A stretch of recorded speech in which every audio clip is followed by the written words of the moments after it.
We were just discussing the importance of a Game 3 in a Stanley Cup final. Yes, they're all pivotal.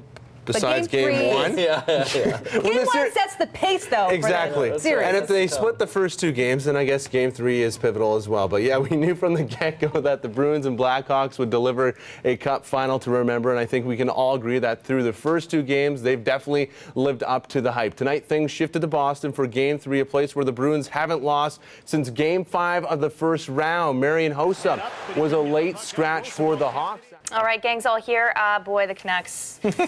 Not good. Thank goodness the break is here because the fans have had it, the players have had it too. Even the Canucks Twitter account tweeted tonight that everything is going wrong. Yes, the Canucks have now lost 7 straight and are no longer holding on to a playoff spot in the West.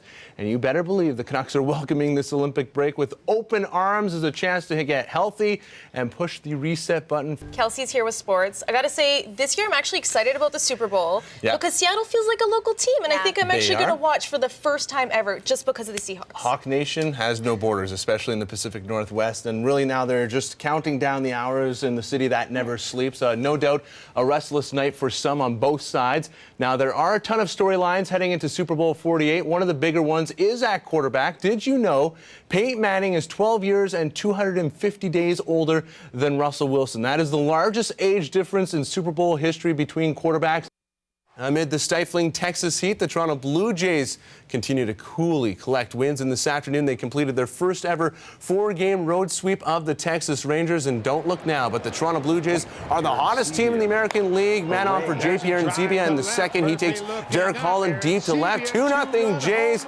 Kelcey Brade joins us live at Concord Pacific Place. Kelcey, Roberto Luongo's getting the call. I know, Colleen. When Corey Schneider stepped onto the ice this morning at the morning skate, we all thought, okay, he's ready to start game 1 of the playoffs. But afterwards, it was revealed that his body injury has not healed up to the way that the coaching staff wanted. So he will not even dress tonight or play. So in steps, Roberto Luongo. Let the second guessing begin. Now, the roof closed here at BC Place did not dampen the Heritage Classic or the spectacle that was inside BC Place. The overall vibe was pretty good. The fact that the Canucks blew a 2-goal lead, that didn't help the cause, or the fact that the Canucks managed to upstage their own signature event with this latest goaltending fiasco. Louis pissed. He's not happy. Joining me now for a special post-game edition of Inside the Booth is color analyst for the Team 1040, Dave Tomlinson. And Dave, we've heard from Eddie Lack, we've heard from John Tortorella. We did not hear from Roberto Luongo after the game. Just your overall thoughts of what's happening with this goaltending situation in the last 36 hours. Well, there's been a lot of distractions for sure for the Vancouver Canuck Hockey Club. This morning, I woke up full of confidence, thinking that this might be the day I finally have a shot at winning an edition of Kelcey versus the Pros. I grew up playing hockey, so I thought stepping on the ice in Richmond against an NHLer would be a breeze. Manny Malhotra, 14-year NHL veteran. Kelcey Brade, CTV Sports anchor, trying to beat Manny Malhotra today. That being said, from what I've seen on your other episodes, this should be a pretty easy day for me. We'll see about that. All right. Well, your challenge today is going to be to try to beat me in the face-off circle. Yep. As well as a full-length race down the ice. Think you can do it? I'm ready for it. We'll see. NHL. Wait. If I'm actually going to beat you at the face-off, Dot, I want to make sure that there's someone here to verify it. Let's bring in CTV producer Derek Wong. Derek?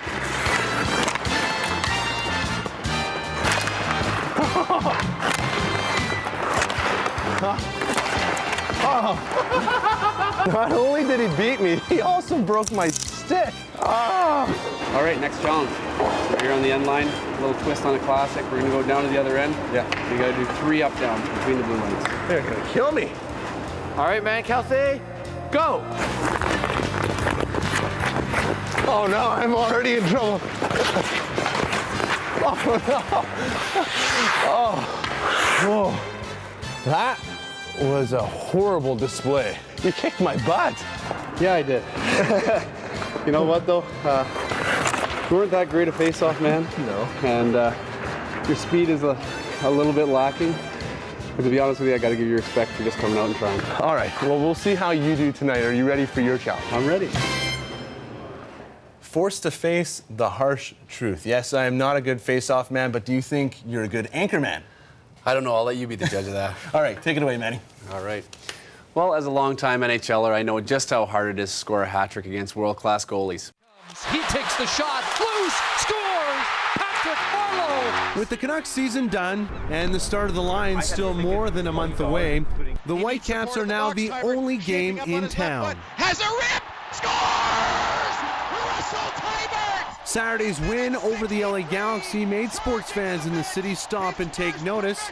Now it's up to the Caps to keep their attention and make a bigger splash after barely keeping their heads above water over the last 2 months. Beating LA was definitely something we wanted to do for our fans and for this club. To beat the league champions at home convincingly as well, you've got to take confidence from that now. And now we have to use that as a momentum to be a season changer for us and continue to grow as a team and, you know, try and achieve what we wanted to achieve this year. One of the things the Caps are trying to achieve in the next 2 weeks is hoisting the Voyageurs Cup. This victory, we need to build off it coming into next week, and I think, well, it is a very big game, Canadian Championship, and we do want to be the best team in Canada, so we need to take this forward and build off it.